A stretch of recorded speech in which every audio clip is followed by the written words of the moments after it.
20-22 साल की उम्र कुछ ऐसी ही होती है कि हर वक्त कुछ नया करने का जज्बा और दुनिया के रीति रिवाजों से हटकर कुछ अलग करने की ललक हर नौजवान में होती है। मगर कुछ अलग करने की चाह हर बार सही हो ये जरूरी नहीं। कभी कभी ये अलग करने की चाह ही इंसान को ले डूबती है। ऐसा ही कुछ आनंद, अक्षय और सांची के साथ हुआ। मुंबई के जाने माने आर्ट स्टूडियो में स्टूडेंट आनंद की पेंटिंग की जितनी तारीफ की जाए कम है। उसके हाथ की बनी हुई तस्वीर बरबस बोल उठती है। उसे अपने इस टैलेंट पर बहुत घमंड था। वहीं उसके खास दोस्त अक्षय और सांची को आनंद की यह खूबी जरा भी रास नहीं आती, क्योंकि उन लोगों की तस्वीर भी बहुत अच्छी नहीं बनती थी, मगर हमेशा आनंद की तस्वीर के आगे फीकी रह जाती। इस कारण वे लोग आनंद से जलते और हर वक्त उसे नीचा दिखाने की कोशिश करते। एक बार उनके आर्ट स्टूडियो की ट्रिप पेंटिंग के सब्जेक्ट की तलाश में बनारस पहुंची।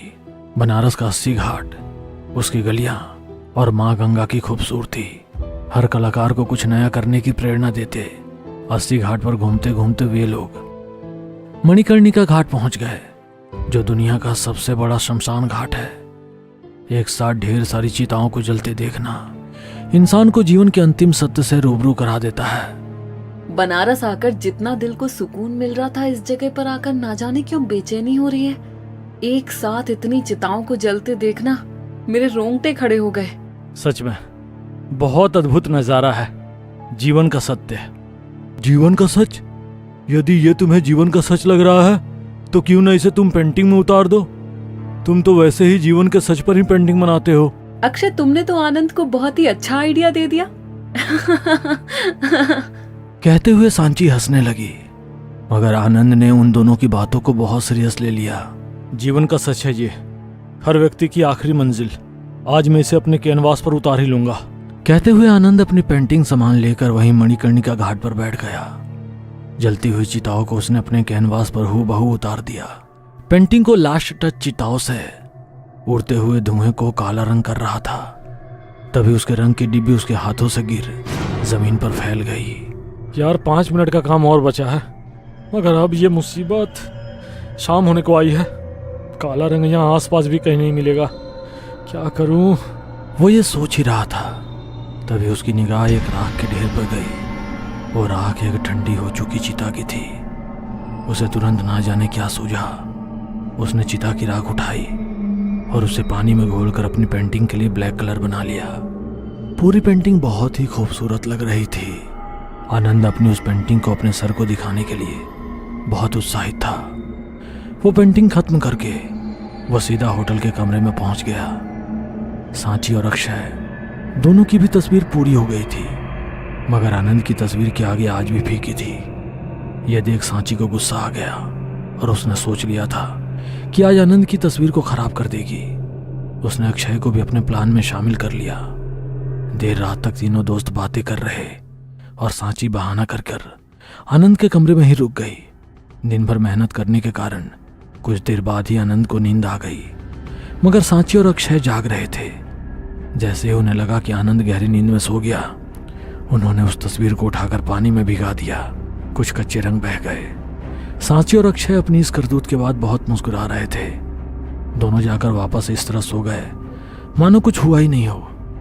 देर रात सांची को स्वप्न आता है कि वो नदी में डूब रही है। स्विमिंग की स्टेट चैंपियन होने के बावजूद वो नदी के बाहर नहीं निकल पा रही।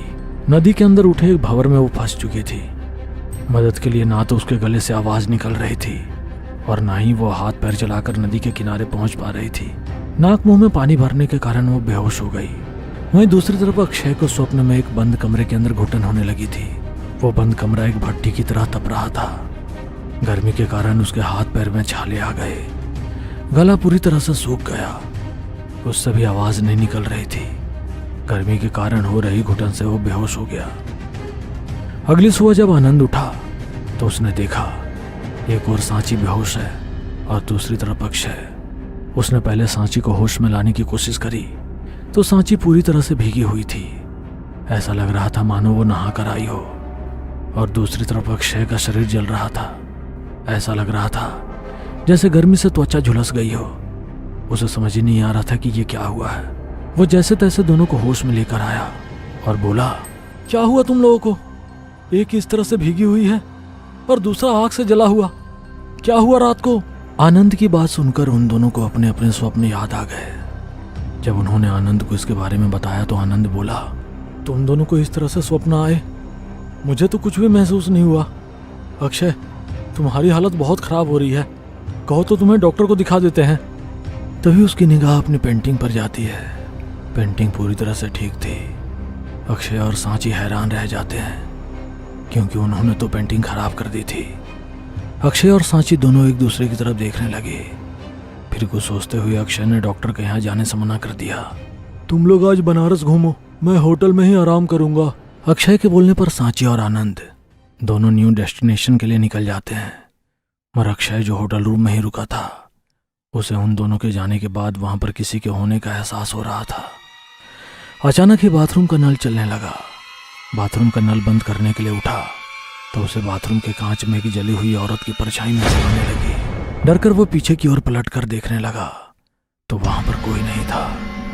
अब कांच में भी किसी की परछाई नजर नहीं आ रही थी। उसे लगा उसके मन का भ्रम होगा, इसलिए वो आराम करने के लिए कमरे के पलंग पर आकर लेट गया। मगर जैसे ही वो लेटा, उसे किसी के रोने की आवाज आने लगी। उसने आंखें खोलकर कमरे में इधर उधर देखा तो कोई भी नहीं था।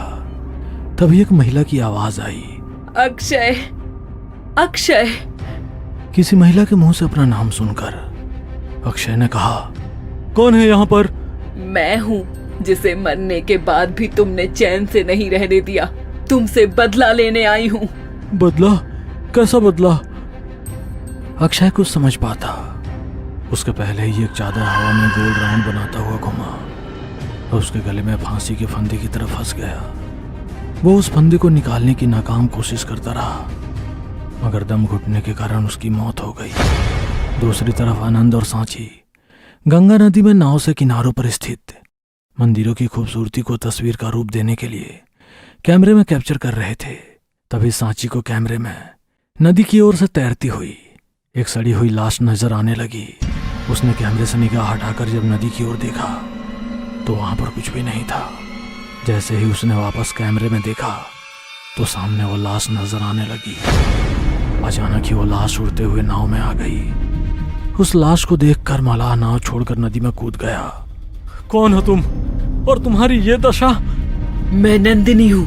ससुराल वालों ने मुझे दहेज के लालच में जिंदा जला दिया था और फिर लोगों के सवालों से बचने के लिए मुझे गंगा में बहा दिया।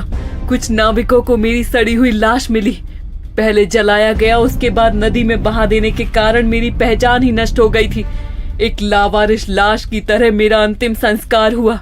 मेरी चिता की राख से तस्वीर बनाकर तुमने उसे तस्वीर में मुझे रहने की जगह दी, मगर सांची और अक्षय ने उस तस्वीर को मिटाने की कोशिश की थी। इनका मरना तय है। कहते हुए वो लाश अपने साथ सांची को लेकर नदी में ओझल हो गई। आज भी वो तस्वीर में कैद थी और आनंद ने उस तस्वीर को अपने स्टोर रूम में छुपा कर रखा है। आनंद की जरा सी भी नादानी के कारण वह तस्वीर शापित हो गई और सांची और अक्षय की नादानी, किसी की मेहनत को खराब करना, उनके जीवन की आखिरी नादानी बनकर रह गई। किसी के भी मेहनत के साथ कोई खिलवाड़ करने से पहले सोचना चाहिए। दोस्तों, कैसी लगी आपको हमारी कहानी? अगर अच्छी लगी हो तो वीडियो को लाइक, कमेंट और शेयर करें। साथ ही हमारे यूट्यूब चैनल रोमांचक कहानियां को सब्सक्राइब करें और ऐसी ही दिल दहला देने वाली वीडियोस के लिए बेल आइकन दबाना न भूलें।